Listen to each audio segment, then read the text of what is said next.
During the day, people are just so busy with the normal routine of life going on around them, they may or may not notice anything that can be classified as paranormal, unless it is something that is very grand or extravagant that they can't help but notice.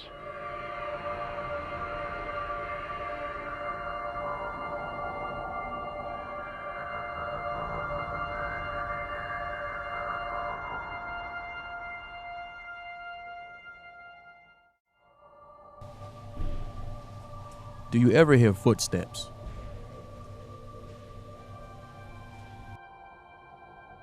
And no one is there?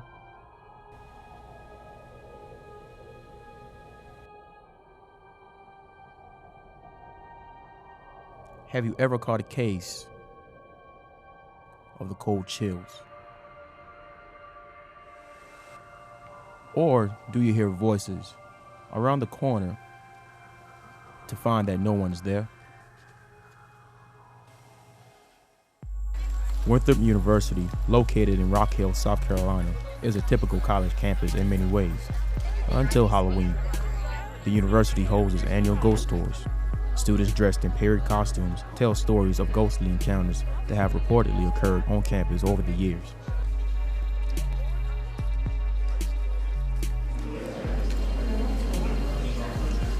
Welcome to Tillman Hall, the most haunted building on campus. Named after me, Pitchfork Ben Tillman.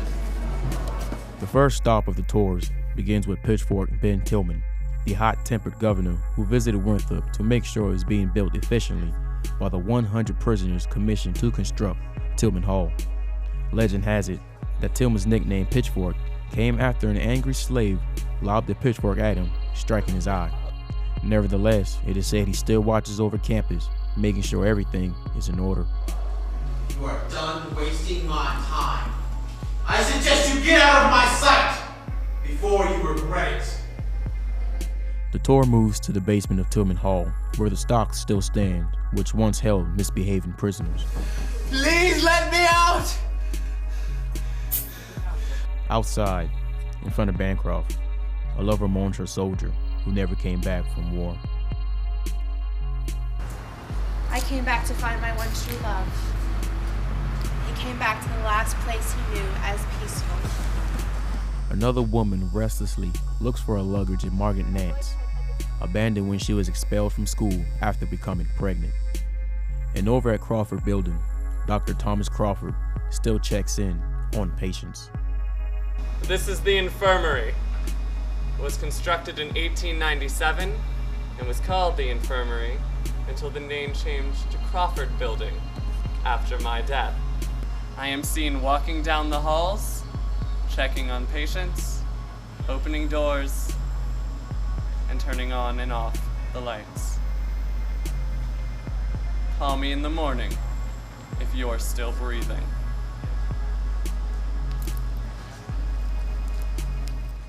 This is one of the many secret passageways in this building. Debbie Garrett is coordinator of the Ghost Tours and executive director of alumni relations. She is also keeper of Winthrop's Ghost Stories. I think part of that has to do with the fact that when I was first working in the alumni relations office, the Student Alumni Council was a group that I advised. And I was looking for a way that was going to be really creative to let students know about the history of Winthrop and yet fun. So the ghost tours came to mind, and I wanted to do something like that. I had heard a few ghost stories as a student, and I am really into the history of Winthrop completely. So I thought, well, let me combine these two fun things together, and it sort of took a life of its own after that, and then people started telling me things. Whether or not the ghost stories are a true part of Winthrop history, I don't know, but the people that we talk about are true, and they gave a lot to this institution, so I think that's why they come to me. But Debbie isn't the only one who knows about the ghost stories. There are several other faculty and students that have experienced them firsthand. Ms. Talia White, Director of Annual Giving in the Development Office, received something more than the average donation when cleaning out the offices. We were moving a big steel case, it was a cabinet, to the back office area, and there was nothing left in his office. And I looked down, made sure that we had grabbed everything. And when we came back in there, there was this little card on the floor. I picked it up and it had a picture of Tillman Hall on it. And I said, Jay Terrell, I think you dropped this. And he said, no, I didn't drop anything. He opened it, it was a Christmas card from D.B. Johnson. And kind of the most interesting thing about that was that our offices in Tillman used to be the old post office. So that was kind of our ghostly encounter. One student's life was changed by a ghostly encounter. Tally Johnson, a grad student in the late 90s, had a very real experience with a ghost in Tillman Hall. Had to go down to the basement of Tillman to pick up the intercampus mail. And I looked up and saw a guy, probably 6'6", 6'7", very muscular, African American, shirtless, carrying a load of what appeared to be 2x4s on his shoulder. As an older graduate student, I was a bit full of myself, and I was going to tell him, we didn't walk around shirtless inside a campus building.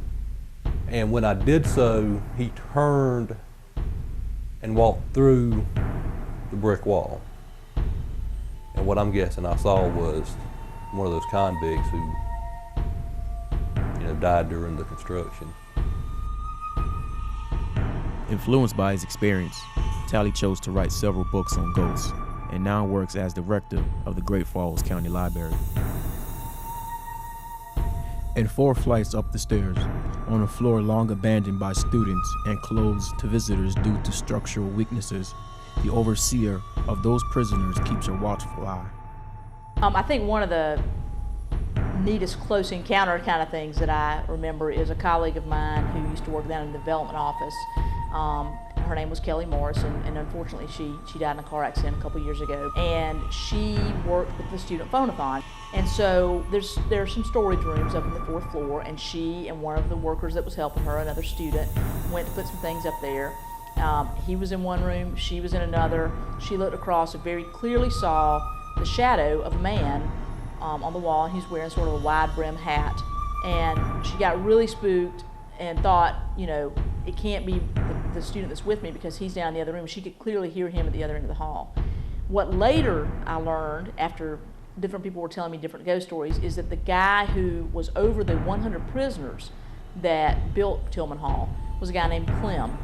I don't know his last name, but that he often was seen wearing sort of an Indiana Jones kind of hat. So I feel sure that was probably the image that she saw. The local Rock Hill ghost hunters recently revisited Winthrop University's Tillman Hall to see if Winthrop's past could be resurrected. But why Tillman Hall? Because of the stories that we've heard about Tillman, we wanted to come and either disprove the stories or to prove it one way or the other, disprove or prove. And it also seems that ghost hunting had kept up with the 21st century. We have digital cameras. We have the night vision camcorders. We have the EMF reader and digital thermometer.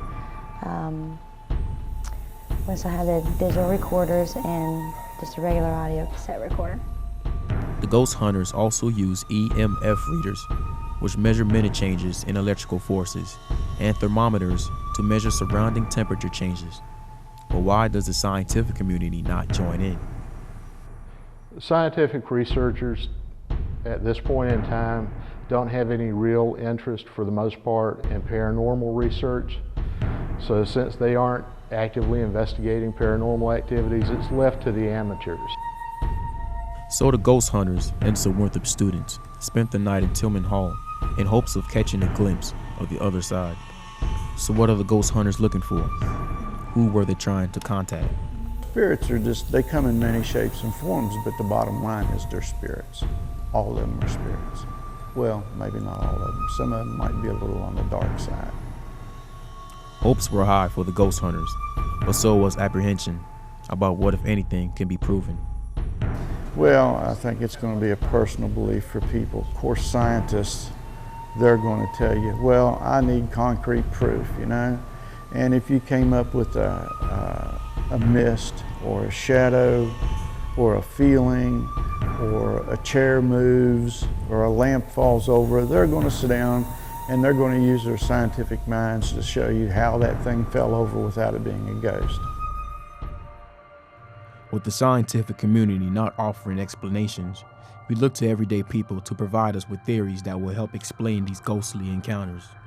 I think there's just a lot of ghost stories because we have, we've had so many traditions, and we've had so many interesting people kind of go in and out of Winthrop, and I think that has just been kind of captured as part of the culture. Sometimes they don't move on.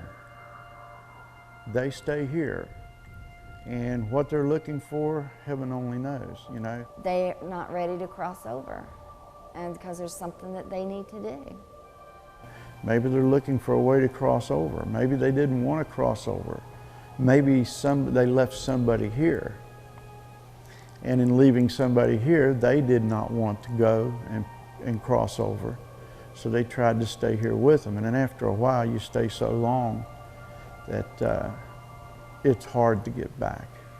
You sit there and somebody like a D.B. Johnson pours his life into, founding Winthrop, making Winthrop an institution it is today. He's going to come back and make sure, whatever threats there are to the campus are minimized.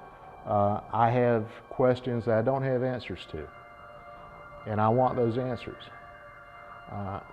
Things have happened in my life that I can't explain, and I want explanations for them. And I think deep down inside, every person has that need for those answers. Every time we walk through a place, we leave an imprint, sort of like a photographic negative. The problem is that you don't see that negative unless the light, the dust, everything else is exactly right. It makes good scientific sense because otherwise how would we even be able to take a photograph? Something is trapping our image all the time if there's light present and movement, that kind of thing. People need to be aware that it is always out there and it's always with you day or night. I wouldn't be afraid of it. It's not something to be afraid of, that you're always going to have it around you, and you just have to have faith that everything is fine, and it's always been here and always will be. But mostly, like you say, it's like a stored event and it just replays. So I think a lot of times what we see is really just an image, which I also think is neat because it gives us a glimpse into the past. I'm not necessarily thinking that somebody's trying to spook us, but I think that it's really neat that maybe the history of Winthrop really is captured in a unique way in this particular building.